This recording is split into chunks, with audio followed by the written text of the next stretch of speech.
Hi, this is Roger in Finland, and if you are a vlogger with the Sony ZV-1 or soon with the Sony ZV-E10, you might want to take a look at this grip because this thing is made for you and it's 1/3 of the price of the Sony one. So this is the JJC TP-S1 and it pretty much does everything that the Sony GP-VPT2BT grip does at 1/3 of the price and 1/3 of the name. It is cheaply built, but it is sturdy enough, and the remote is detachable. And now for some more details. So I'm not much of a vlogger. Sometimes I do have some of these talking head videos in the forest because I'm afraid of talking in front of people still at this point of my life. But anyway, time to time, this will be a useful addition to the arsenal. For those of you that do this on a daily basis, I think this would be a no-brainer, especially considering the price.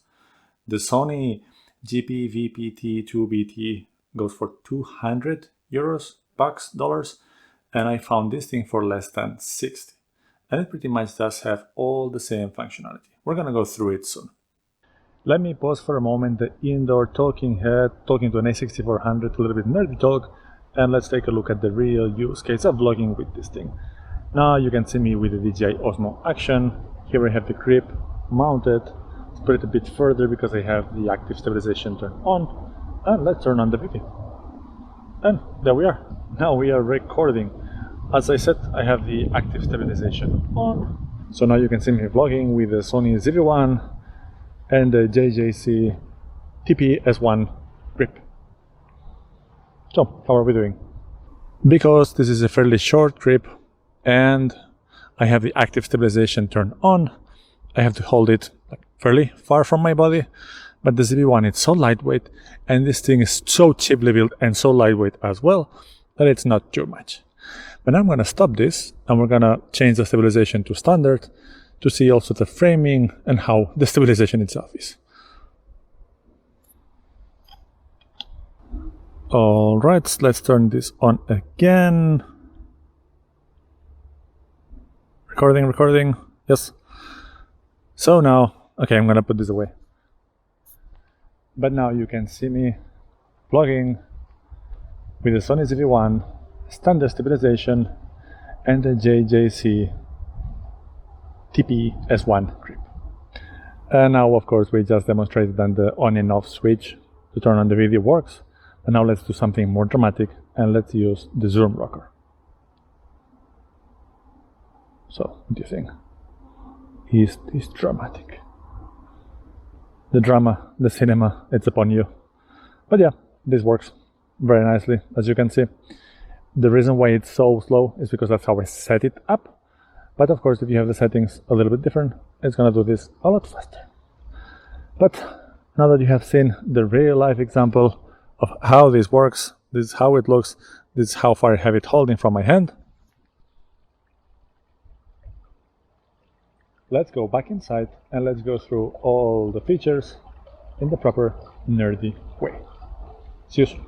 And I did find it at this price in a store here in Finland. I have no affiliate links to the store or anywhere else, and I'm not sure if you can find it elsewhere, but the name of the company is JJC, and the name of the product is the TP-S1. And this company is producing this very same grip for different brands. I've seen it at least for Canon, in addition to Sony as well, and they are not really shy about what this is about. In the box, it literally says, replaces Sony GP-VPT2BT. And because the remote is detachable, it also replaces the Sony RMT-P1BT. I'll give one thing to JJC, at least the name of the models are a little bit less confusing than the Sony ones. Let me start with the grip itself. So as I said, it's very plastically built, but it does its job. With the button here, you can change the orientation of the head. And fortunately, it does have hard stops. And I said fortunately, because with this plastic build, I don't think I would trust something that would be a bit more fluid. So I'm happy with that. Usually this is the position I would set it if I would be then holding it in front of me for vlogging purposes, or also if you put it on the table. Because this thing does have these two legs in the back that do extend, and one of them has more resistance than the other, again, the build quality, but then you can have this thing on top of a table as a small tripod. And it has one feature which I think makes it better than the Sony. If you're using this as a tabletop tripod, this remote is detachable. That means that you can set your camera somewhere, and now you have full control from the distance. And now let's take a look at the functions that this remote offers for this camera. So it does have 5 buttons here in the front. The button in the middle is the shutter button, and it does have a half press function, which is a little bit wobbly, but at least it's very, very clear when you're half pressing and full pressing.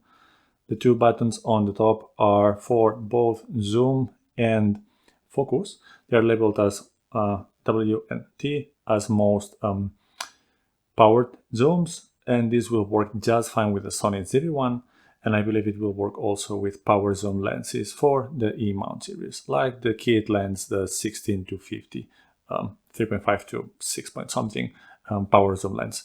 Then it does have some rockers here in the side, and the one on top, it says zoom and focus. So if you put it into the zoom position, then you can zoom in and out the lens. Again, if you're using an E-mount lens and it has power zoom, it will work. If not, obviously it won't.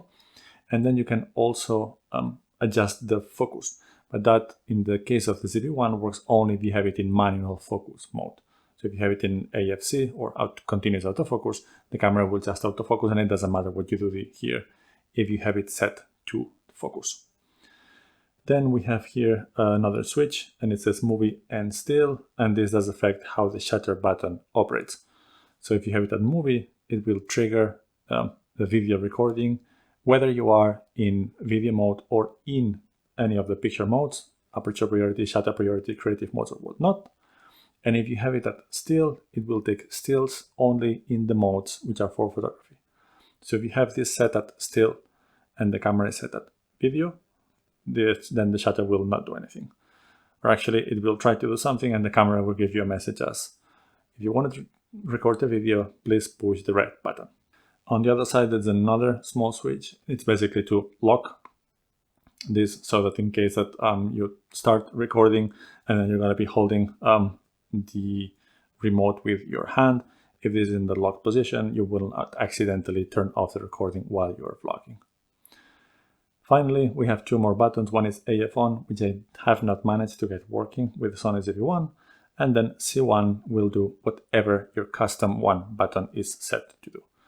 If you have the custom button set to trigger a menu that you can select options, for instance, I have it set for video in the stabilization mode, and then I can choose whether it's non-stabilized or active state. This will just open the menu, but then you cannot do anything here, so kind of defeat the purpose.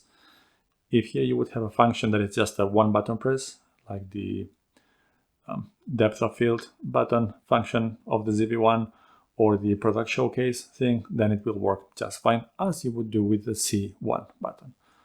And these are all the different things you can do with this little remote. And then once you're done, it just slides here, and there we go. I can fold the legs, the difficult one and the easy one, and I'm once again ready to go and continue with my vlog, in the case that I would do that.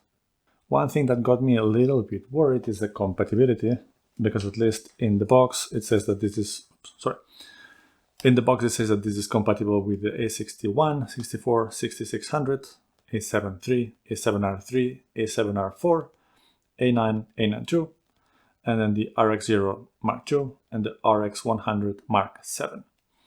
I did read the comment in the web store where I got this script from, that it also worked with the Sony ZV-1, and that's what I decided then to go ahead and get it.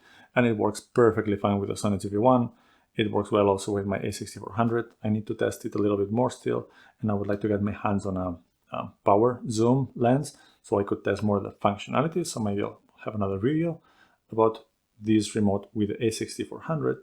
And I assume that this will work very well also with the Sony ZV-E10. So if you're a ZV-1 or ZV-E10, potential ZV-E10 user, and you don't want to spend the extra 200 euros for the Sony GPVP-T2BT, and instead you can get this grid for about 60 bucks, I think it's worth the price. So I hope you liked this video. If you did, please like and subscribe, and we're gonna see you soon for some more content.